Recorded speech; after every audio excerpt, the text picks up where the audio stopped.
Friends, today we are going to discuss about wave nature of matter, photocell, probability interpretation to the matter waves.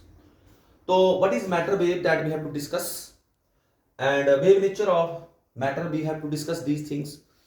मैंने आपको पहले बताया कि when we study the optics, then the few phenomena that is discussed by the wave nature and few phenomena will be discussed by the particle nature. Means no scientist can prove all the phenomena by a single nature of the light. So ultimately, the de Broglie came and give his theory that कि whatever your you know कि उसके points क्या थे, de Broglie के क्या point थे, क्या points थे कि नंबर फर्स्ट पॉइंट ये था कि जो आपकी रेडिएशन है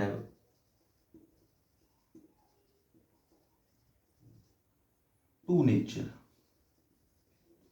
एंड सेकंड पॉइंट हमारे पास क्या आ गया कि अगर रेडिएशन के पास दो नेचर हैं तो मैटर के पास भी कितने नेचर है, मैटर है also to nature. Number third point था हमारा कि nature loves symmetry. Nature loves symmetry. Radiations have two nature, matter have two natures, nature loves symmetry. These are the points that is given by Victor de Broglie. First of all, radiation have two nature. What does it mean? See, the light will behave like a radiations as well as it will behave like a particles. As you know, photons comes. What are the particles that consist inside the light? That is the photons. तो photon क्या होते हैं, ऊपर से photon के पास energy होती है E is equal to H nu. तो एनर्जेटिक होता है फोटोन, ऊपर से फोटोन आएगा, उसका पार्टिकल नेचर होगा और बुलेट टाइप नेचर होगा, ये एक एरो का नेचर होगा. और वो किसी जैसे हमने फोटो इलेक्ट्रिक इफेक्ट स्टडी किया तो उसमें हमने पार्टिकल नेचर ऑफ ये प्रूव किया किसका, लाइट का. तो light have dual nature means it will behave like a radiation as well as particles. Second case, क्या मैटर हैव डुअल नेचर, क्या मैटर का भी डुअल नेचर है? Yes, we have to prove it. See, if we talk about photons, the photons that is matter have two nature. Means whatever the material here that will exist as a matter, that will exist as a particle, but when it will move, then wave can guide it. इसके साथ भी wave associate होती है और उस wave को हम बोलते हैं matter. क्या बोलते हैं उसको? Matter wave.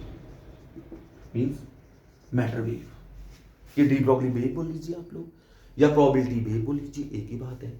तो मैटर जो है उसका भी जैसे मेरे हाथ में ये क्या है, मार्कर है.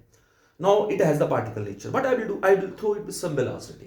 When I will provide it some large velocity, then what will happen, a wave start associating with it. A wave is associated with this particle, this matter. It means matter have also dual nature. इसका मतलब हम हमारे साथ भी wave associated, हां जी हमारे साथ भी वेव एसोसिएटेड, वॉल के साथ भी wave associated. Whatever the particle on the surface of earth that is guided by A wave. This is the basic.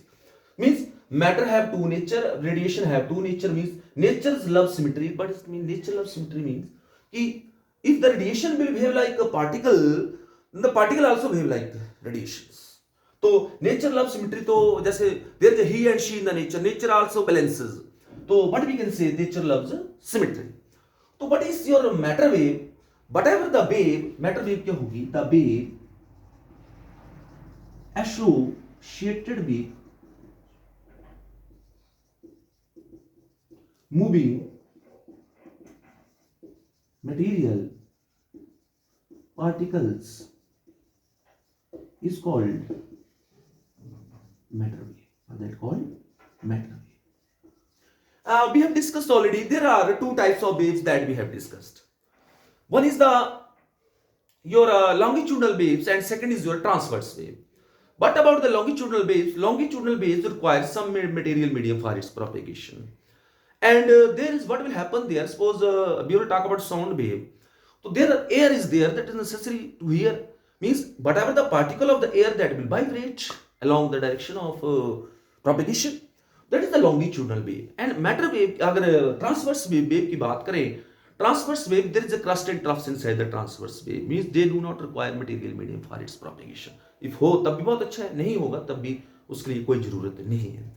Whatever the your transverse wave As you know, EM wave is a transverse wave. So in case of electromagnetic waves, there is electric and magnetic field. They are oscillating perpendicular to each other. Means charge particle is what happens when the charge will oscillate. Then there is a production of EM waves that we have studied already in the previous lecture.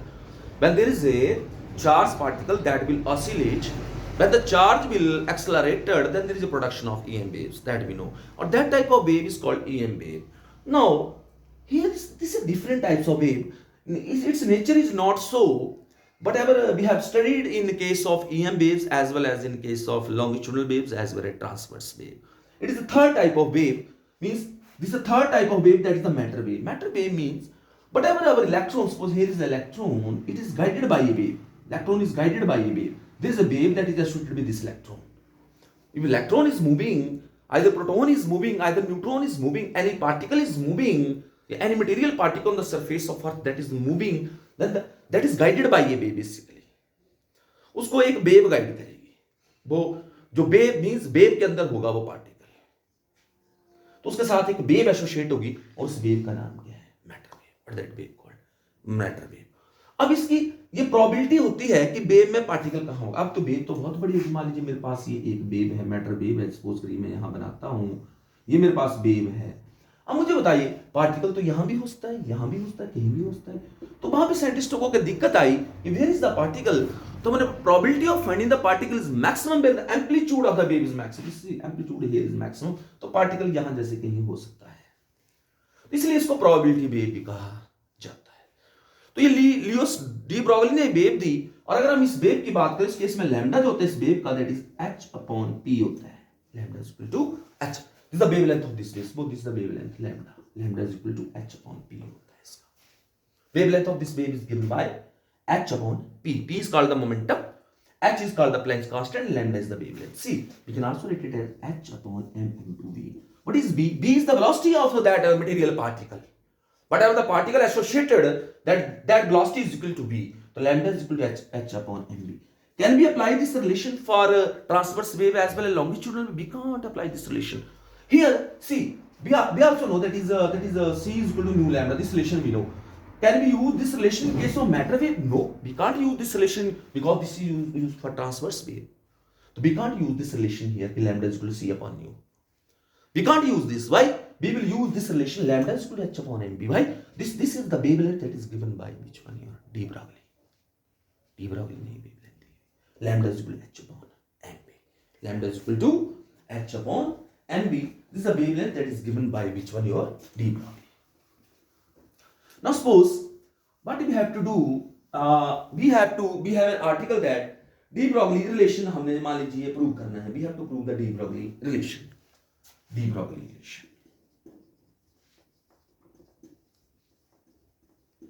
अब हमें पता है de Broglie relation अगर हम लोगों ने prove करना है तो we know that as per the quantum theory.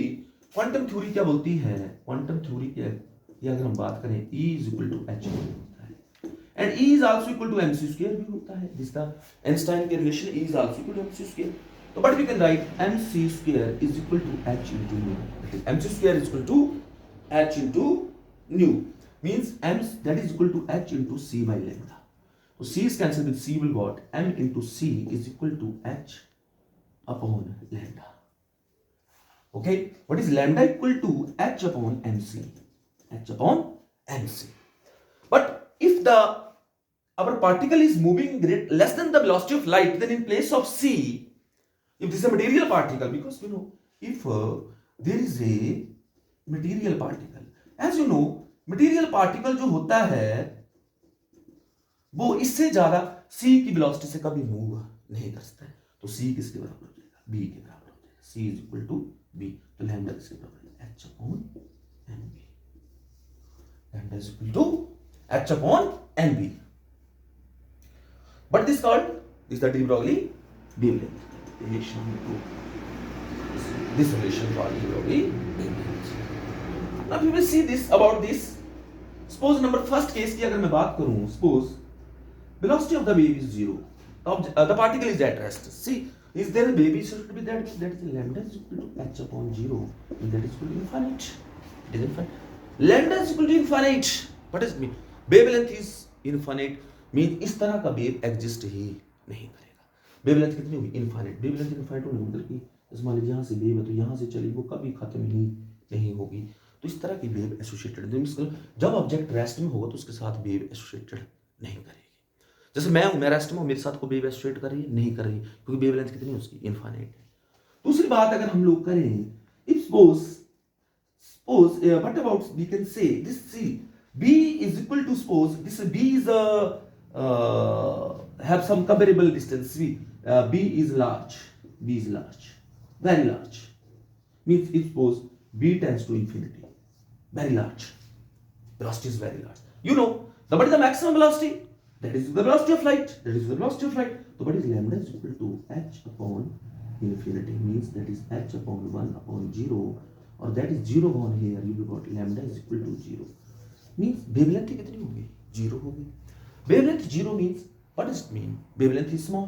wavelength small means अगर जैसे सपोज करिए मैं बात करूँ किसकी, जैसे हमारे पास फोटोन है, photon travel in straight line, हम बोलते हैं, हमने एक प्रॉपर्टी की, travel in straight line. Straight line में तब ट्रैवल करेगा जब वेवलेंथ 0 होगी। Why the photon travel in straight line? क्योंकि उसका वेवलेंथ कितना है उसके साथ एसोसिएटेड कर रहा है? 0 कर रहा है, क्योंकि that is moving the velocity of light, very large velocity that move in a straight line. इस वक्त any object whose velocity is very large that will moves in a straight line. This is the case that we have this. In this case, lambda is equal to infinity and this lambda is equal to 0. This is the second case we have discussed. Okay. तीसरी बात क्या है कि जो wavelength है it is independent of the charge of the particles. Wavelength de Broglie, wavelength is independent upon the charge of the particle. मान means बोलने का मतलब क्या है कि जैसे मान लीजिए हमें पता है कि ईएम वेव्स है, तो जब चार्ज पार्टिकल होगा उसके साथ भी एसोसिएट मींस चार्ज पार्टिकल होगा तो उस वो जो क्या ऑसिलेट करेगा तो ये वेव प्रोड्यूस होगी। लेकिन इस केस में आपका जो जैसे मान लीजिए न्यूट्रॉन है, न्यूट्रॉन के साथ भी वेव एसोसिएट होगी। न्यूट्रॉन तो न्यूट्रल है, इलेक्ट्रॉन के साथ भी होगी, प्रोटॉन के साथ भी होगी। इतनी चार्ज के ऊपर डी ब्रॉगली वेव जो वो डिपेंड नहीं करती है, वेवलेंथ डिपेंड नहीं करती है। अब क्वेश्चन ये आता है, अगर charge particle is moving with the velocity comparable to the velocity of light, then you know m is equal to m naught 1 minus v square upon c square is the relation. See that relation we know, 1 minus v square upon c square. Then what is lambda equal to h upon mv? So what will got h upon m into, see here is what is m, that is m naught into 1 minus v square upon c square. This is the wavelength in terms of theory of relativity, we can write this in terms of this. अब question आता है, can the microscopic object, macroscopic just like the ball etcetera, मतलब आपको question आ गया कि हमारे पास 1 kilogram का ball है, अब इसके साथ क्या वेव एसोसिएट होगी, देखते हैं। जब हम इस रिलेशन को करेंगे तो हमारे पास क्या जाएगा, lambda is equal to h upon mv। जब हम करेंगे तो मान लीजिए it is moving some velocity v is equal to 50 या 100 मीटर पर सेकंड सपोज करिए, हम यहाँ पे वैल्यू सब्स्टिट्यूट करते हैं। h की वैल्यू कितनी होगी, 6.62 into 10 power minus 34 divided by m 60 kg 100 kg multiply with which one your velocity, that is 100. When you do this 6.62 into 10 power minus 30, see this wavelength is very small, very small. Can this wavelength can exist in nature? No, this wavelength can't exist. That's why we can say जो macroscopic object होते हैं उनके साथ तो wave associate होती है, लेकिन उसकी वेवलेंथ बहुत ही स्मॉल होगी। क्यों स्मॉल होगी, क्योंकि मास भी आपका स्मॉल है, लगभग मास लार्ज है, h एक्सट्रीमली स्मॉल है और वेलोसिटी भी स्मॉल है। दैट्स व्हाई द वेव का वेवलेंथ बहुत कम आएगा और इस तरह की वेव नेचर में एग्जिस्ट नहीं कर सकती है। इसको अगर बॉल चल रहा है तो वेव नेचर वेव उसके साथ गाइड करी नहीं कर रही है, बॉल के साथ कर रही है, पर उसकी वेवलेंथ क्या है, बहुत ही स्मॉल है, बहुत ही स्मॉल है। नेक्स्ट चलते हैं हम लोग, de Broglie wavelength lambda, de Broglie wavelength lambda of an electron moving through a potential of v volt. De Broglie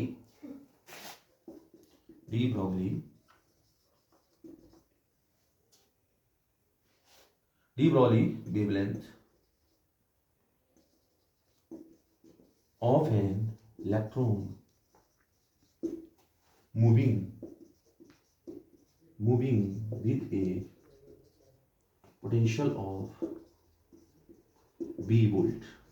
See, यह एक्सप्रेशन कई बार एग्जाम में आता है आपके लिए, this expression important. You know whatever the we know that this relation that जो kinetic energy होगी हम ऑलरेडी कर चुके हैं kinetic energy is equal to EV means that is equal to potential energy during the stopping potential this EV is called the stopping potential तो kinetic energy सारे सारे किसके बराबर होगी stopping this relation we have already done तो what will got here m b square is equal to 2 into e into v and m square b square is equal to 2 m e b then what we can say what is m b equal to that is 2 m e v का under root 2 m e v का under root or what we can say this e v that is equal to energy e that is equal to energy e then what we can write here m b see m b is equal to 2 into m into e का under root what is lambda that is h upon mb that is equal to h upon 2 into m into e का under root आ जाएगा lambda is equal to 2 into m into e का under root आ जाएगा okay now we know we can substitute here the values lambda is equal to h is 6.62 into 10 power minus 34 divided by m 9.1 into 10 मान low electron की बात हो रही है minus 31 ये मास किसका है इलेक्ट्रॉन का है mass of the electron 2 into this m e is equal e into v 1.6 into e कितना है 190 और this is b under root आ जाएगा आपके पास when we solve it you will got 12.27 angstrom divided by which one root b this is the de Broglie wavelength of an electron associated with the or we can also write it as 1.227 into nanometer में लिखते हैं आपको nanometer that is lambda इस तरह से भी आप सोच इसको अगर आपको 100 वोल्ट का पोटेंशियल तो राइट से लैम्डा निकाल सकते हैं जो भी पोटेंशियल होगा उससे लेके आप इसकी वैल्यू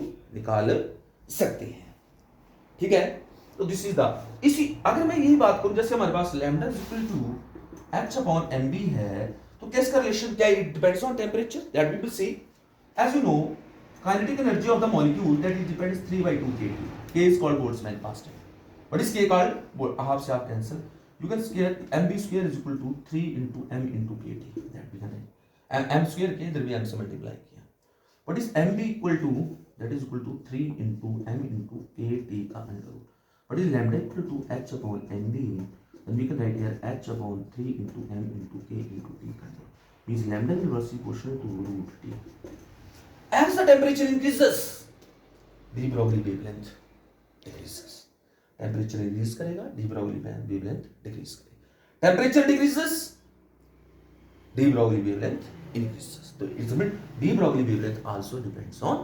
टेम्परेचर उसके बाद चलते हैं हम लोग आगे that is our relation that is Heisenberg uncertainty principle Heisenberg's uncertainty principle हेज़नबर्ग्स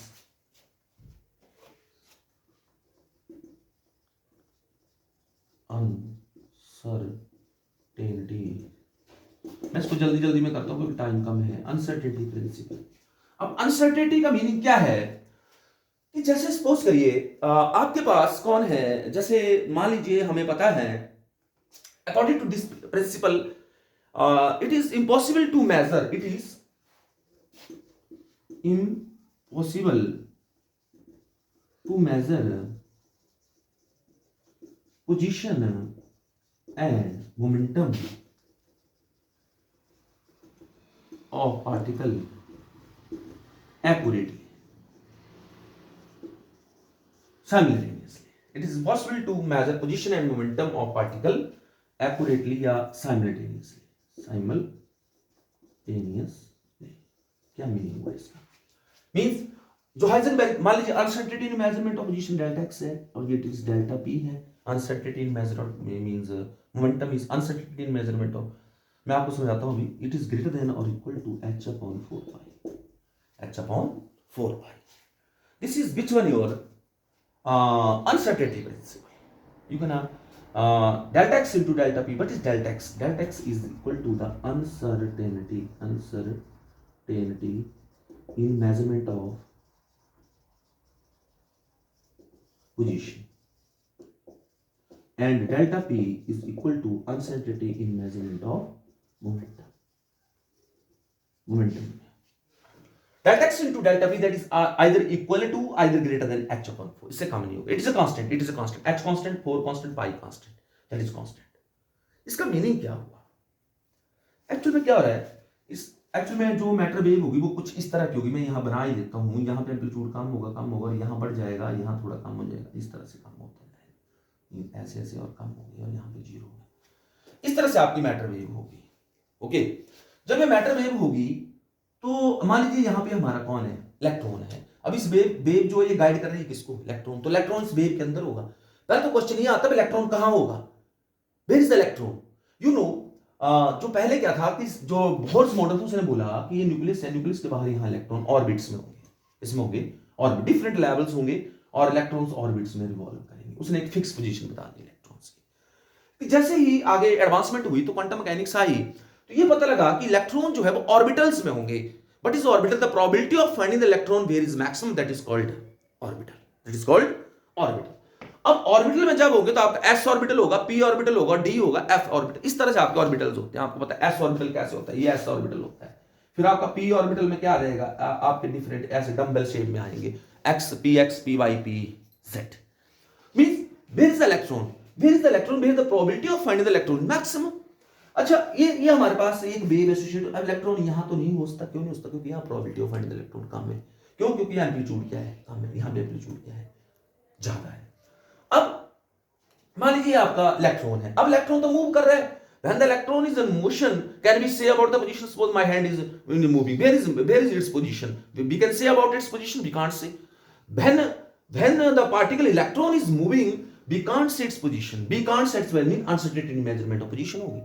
जब इलेक्ट्रॉन, अगर हम इलेक्ट्रॉन को पोजीशन को, उसकी वेलोसिटी कम करें और उसकी पोजीशन को मेजर करना चाहें, तो हमने कर ली मान लो पोजीशन मैटर, तो उसका मोमेंटम हम लोग मेजर नहीं कर सकते। मींस जब वो मूव कर रहा है तभी तो हम उसका मोमेंटम, तभी तो वेव एसोसिएट होगी। तो मींस बोलने का मतलब क्या है कि डेल्टा पी, अगर हम डेल्टा एक्स निकालने जाएंगे तो डेल्टा पी नहीं निकाल सकते, डेल्टा पी निकालने जाएंगे तो डेल्टा एक्स नहीं निकाल सकते। ये रिलेशन ये बता रहा है कि delta X is inversely proportional to delta P. Is it? Means if the uncertainty in measurement of momentum is zero, suppose करिए, means we can measure the momentum, suppose मैं मोमेंटम को मेजर करता हूं, what is delta X? Delta X tends to infinity. What does it mean?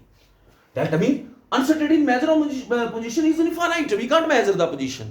We can measure the momentum, then we can't measure the position. Similar case means if delta x is equal to 0, means we can measure the position. What about the momentum? Then momentum become uncertainty in measurement of momentum become equal to infinite. Neither we can't measure the momentum simultaneously. एक दोनों को हम इकट्ठे उनके नहीं बता सकते, इसका मोमेंटम कितना और इसकी पोजीशन क्या है, दोनों इकट्ठे नहीं बता सकते। इसलिए इसका नाम क्या है, हाइजेनबर्ग अनसर्टेनिटी प्रिंसिपल है। और इसका सॉल्यूशन सोचना पड़ेगा। सॉल्यूशन सोडिंगर ने सोचा, सॉल्यूशन आपका मैक्स बॉर्न ने सोचा। तो हम लोग यहां पे थोड़ा सा करते हैं max born probability interpretation. Max born probability interpretation. Even this Heisenberg says कि ये जो वेव है it will go from minus infinity to plus infinity. Mean बोले मतलब यहां से ऐसे ऐसे वेव गई, सिंगल वेव, और यहाँ पे कहीं ये minus infinity to plus infinity जाएगी। आई थिंक ऐसा कुछ नहीं होगा। क्यों? क्योंकि आप इलेक्ट्रॉन को कहां ढूंढेंगे, तो infinity minus infinity, this wave is extended throughout, ऐसा नहीं है। अल्टीमेटली जो आपके पास Born Max Born's probability interpretation क्या है, मैक्स बॉर्न प्रोबेबिलिटी इंटरप्रिटेशन। अब क्या है मैक्स बॉर्न प्रोबेबिलिटी इंटरप्रिटेशन?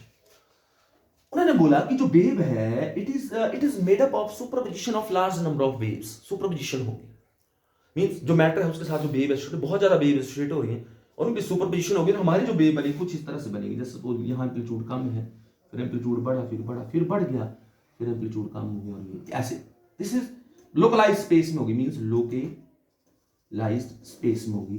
अब यहां पर मैक्स बॉर्न ये बोल रहा है कि मान लीजिए इसका एम्पलीट्यूड है psi is its amplitude. Where is the amplitude maximum? Here is the amplitude maximum. So what we can say, probability of finding the particle is more where? Where is the more probability? Here, because here is the psi. Here the amplitude is more. So he says psi does not. Psi is called wave function. Psi को हम wave function बोलेंगे, ये कुछ represent नहीं करता है। लेकिन जब हम psi स्क्वायर करते हैं तो उसको हम probability density बोलते हैं। और प्रोबेबिलिटी डेंसिटी क्या होती है, मींस प्रोबेबिलिटी डेंसिटी क्या होती है, और intensity is directly proportional to psi square होती है आपकी इंटेंसिटी, या amplitude psi square means amplitude square is directly proportional to which one your psi square means intensity of या probability of finding the electron is maximum. Where is the probability of finding the electron? Where the amplitude is more. Here the probability of finding the electron is maximum? No, because here the amplitude is small. But the electron may be here also. But where is the probability of finding the electron is maximum? Where the amplitude is more. Where the probability of finding the electron is maximum? Where the amplitude is more.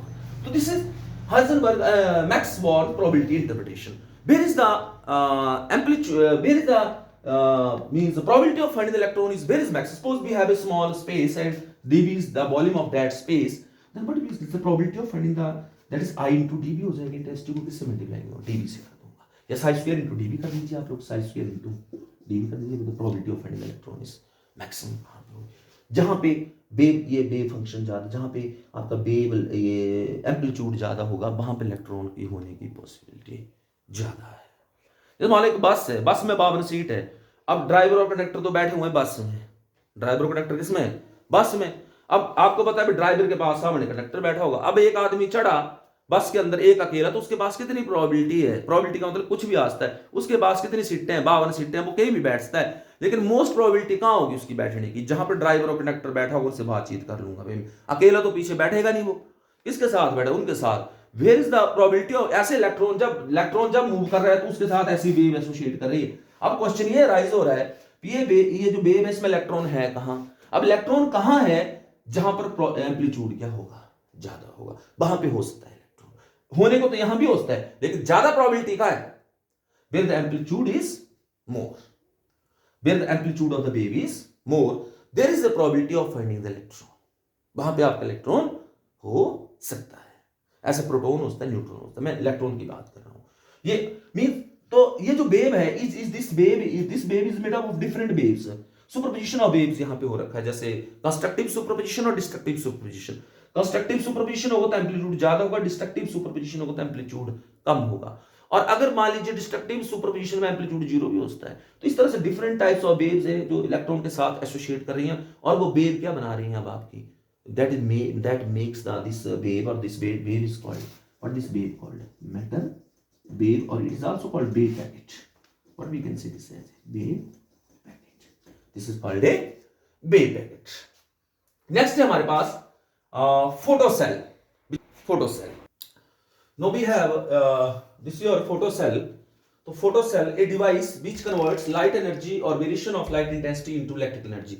Means जो light energy को electrical energy में convert करते हैं उसे हम photo cell बोलते हैं। Photo का मतलब होता है लाइट, सेल मींस ऐसी डिवाइस जो कि लाइट एनर्जी को इलेक्ट्रिकल एनर्जी में कन्वर्ट करे उसे हम क्या बोलते हैं, फोटो सेल बोलते हैं, और सिंपली फोटो सेल या सिंपली फोटो इलेक्ट्रिक सेल बोल सकते हैं आप लोग।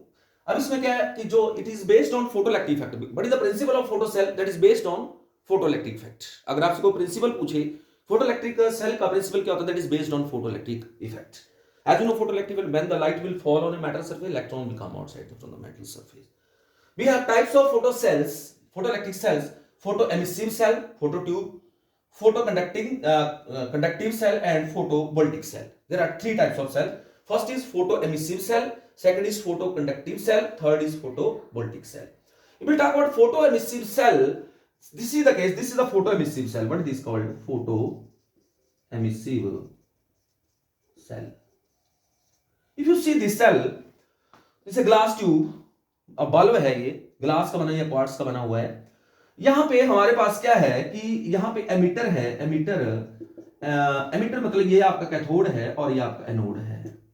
ओके, हमने यहाँ हाई टेंशन बैटरी लगा रखी है और साथ में यहाँ माइक्रो एम्पियर मींस करंट को नापने के लिए क्या रखा है, माइक्रो एम्पियर लगा रखा है। हम क्या करेंगे, ये हमारा जो कैथोड है आपको पता है ये नेगेटिवली चार्ज होगा, ये पॉजिटिवली चार्ज होगा। हम यहाँ से लाइट फेंकेंगे, लाइट जब हम फोटोन यहाँ फेंका तो लाइट ने क्या किया कि ये जो आपकी प्लेट होगी, जो प्लेट मेटल की प्लेट लगी हुई है, ये प्लेट क्या करेगी, यहाँ से इलेक्ट्रॉन एमिट करेगी। क्या एमिट करेगी? इलेक्ट्रॉन। और ये जो इलेक्ट्रॉन एमिट होंगे इसको कलेक्ट कौन कर लेगा? आपका ये कलेक्टर एनोड आपको इसका कर लेगा collect. When the electron will move, then the current will more. यहाँ पे माइक्रोमीटर क्या दिखा देगा? करंट दिखा देगा। इसका मतलब क्या हुआ कि लाइट के फेंकने से हमारा करंट प्रोड्यूस होता है, current produce mean that's why it is called photocell. अब क्या होगा, अगर हम यहाँ पे इनर्ट गैस जैसे आर्गोन भर देते हैं, इसके बीच में आर्गोन वगैरह भर देते हैं, जब हमने इसके बीच में आर्गोन भर दी तो ये प्लस होगा, एक प्लस होगा एक माइनस होगा, ये आयनाइज हो जाएगी। जब आयनाइज होगी तो यहाँ पे और ज्यादा आयंस चार्ज प्रोड्यूस होगा, चार्ज तो करंट और ज्यादा बढ़ जाएगा।